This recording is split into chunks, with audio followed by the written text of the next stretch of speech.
Hello there, my name is Sixo, but more on that later because we're here today to talk about Windblade. Now this is a character that's caused all kinds of comments since her introduction as a fan-built bot about 12 years ago, but since then she's gone on to become a bit of a favourite for many, particularly because of her portrayals in the IDW comics and the Cyberverse cartoon more recently. For my part, it was her portrayal in RID 2015 which really sold me on the character, and so I've been kind of interested in owning a toy of her ever since, but never have. Now there have been many toys of Windblade over the years, including the recent Legacy effort, which does look really cool, but again, it's very much Cyberverse Windblade that they've gone with. Now weirdly, there has also been two TakaraTomy Legends toys, the first of which was released in 2015 and was a repaint of her original Generations toy from the year prior. And then there's today's focus, which is the 2018 release, based on the Hasbro Titans Return figure, and it's fair to say I think she's pretty fantastic, and stands the test of time as a toy that can still work alongside your current Generations bots. Not to mention some other incentivizing factors for this release specifically, but we'll get to all of that. Anyway, this video is brought to you by TF Source, so you will find a link to their site down in the description below, and you should absolutely go and check them out for all your Transformers needs. Turning our attention to the robot mode, first of all, I absolutely adore how this toy looks. I feel like they've really captured a nice silhouette for her, and kind of avoided the trap that a lot of female Transformers fall into, where they're kind of like very overtly humanoid, or don't really have much kind of obvious transforming kibble parts and things like this, and I think she looks great, honestly. Like I've said before, that I think female Transformers designs work when there's a range of body types going on, not just your sort of stereotypical slender form, and I think here they've managed to craft something which does feel quite overtly feminine in its way, but it's still sort of stereotypical traditional Transformers at the same time, and it does actually feel like a robot in disguise. The toy is also quite small, but it has a huge amount of presence, and there's just something about the way that she poses and everything else that just really catches the eye. She looks fantastic. Now of course a big part of that is the head sculpt design, which here is really superbly painted and nicely sculpted as well. That just looks breathtaking to my eyes. Super striking detail there with a little red paint under the eyes themselves, the gold of the head crest. Also love what they've done with these blue sections here, which I think is like silver paint with blue translucent plastic over the top, and it kind of gives this nice shimmer effect. That looks really, really cool. You can just see a teeny tiny little gold painted Autobot logo on her chest there. And whilst most of the rest of the body is fairly uniform black and red, you do get little painted areas such as those bits on the knees, which is subtle, but it adds a little pop of colour. To say nothing of these fan sections on the wings, which have been painted this nice kind of off-white colour, and that really looks quite nice and premium, honestly, and a big difference from her Titans Return toy as well. Just overall, a superbly presented toy, and it really kind of shows off why a lot of these TakaraTomy Legends releases are so favoured among fans. She's also, by the way, really nice and poseable and great fun to play with, and while she's maybe not got some of the joints that in more modern times we've come to accept as commonplace, like a wrist swivel or a waist swivel or ankle tilt,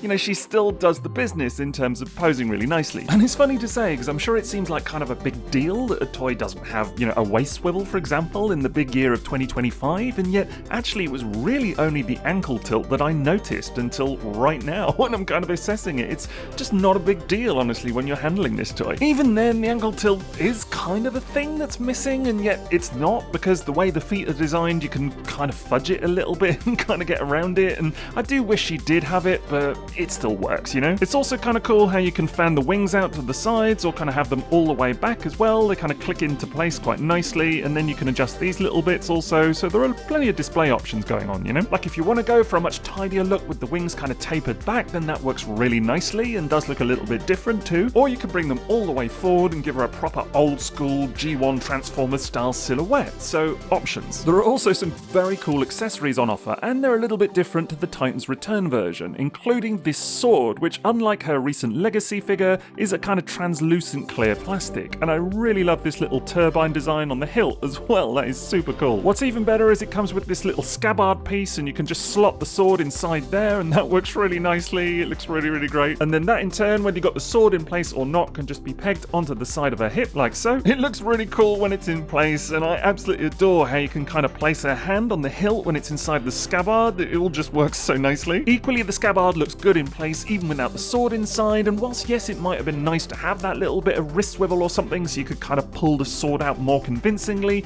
the posing options here are still really good on the whole. Now, this being a repaint of a Titans Return toy, the other key accessory to mention here is that she is, of course, a headmaster. Now, as with all these little Titan Master figures, you just fold the legs over, and there you go, voila. But this being the TakaraTomy version, it features a lot more paint than the Hasbro alternative alternative, including a little eye visor and some red on the legs and arms and things like this, and it does look really nicely finished. And whilst Windblade isn't of course typically known as being a headmaster, neither are many of the characters that were featured in either Titan's Return or Legends, and yet they became headmasters here, so it's just kind of one of those things that you gotta roll with, and I think they've done a great job with it in this case. The other crucial thing about this release, and the reason a lot of people buy this version specifically, is that she is also a target master, which is really interesting. I mean, she's already rocking the headmaster thing, and she's got that cool sword too, so the target master is just kind of the icing on the cake, really. The target master itself looks great with some nice translucent plastic at the front here and some paint and everything around the back, so it all works beautifully, but it's also really no effort to get into robot mode. You simply fold the legs out like so and just twist the whole waist round, and then the legs as well, just the knee just there,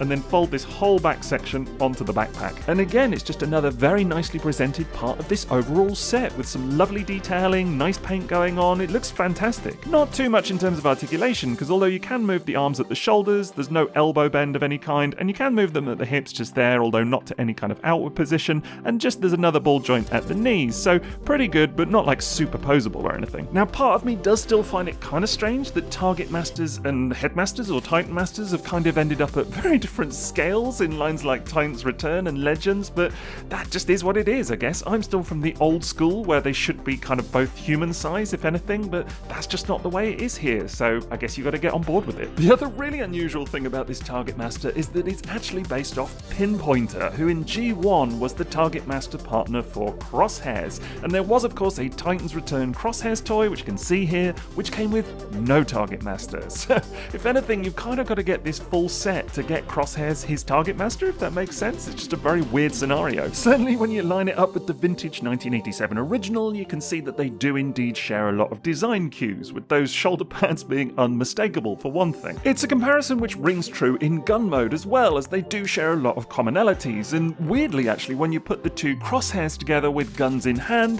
that may be the most common bit of any of it, right? Because it's not like the Titan's Return toy looks anything like the G1 original, truth be told. Still though, it does arguably bring this Crosshairs more in line with the recent Legacy Point Blank and the new Age of the Prime Sure Shot, which is shortly on the way. So if you want target masters for all three of them, at least you have this option. I'm not too worried though personally, and for what it's worth, I do actually think that the target master looks better in Windblade's hand anyway. Like stylistically, it just really suits her with the kind of shiny plastic and everything as well. It just adds a little bit of a pop, so I'm probably going to leave it with her, to be honest. Now the other big feature here is of course transformation, and it's really quite simple, starting with removing the head, and then that enables you to flip down the whole nose cone section from the back. Just get that into place. Next you want to work on the legs by pulling down the hip section like so, and then just fold the whole knee section round and fold the toes over and just slot it into place just there. Same with the other leg, that just slots into place very neatly. Then if you come to the underneath again, you want to pull the arms down slightly at the shoulders, just twist the arms in like so, and there's actually a little tab just underneath here where you can kind of secure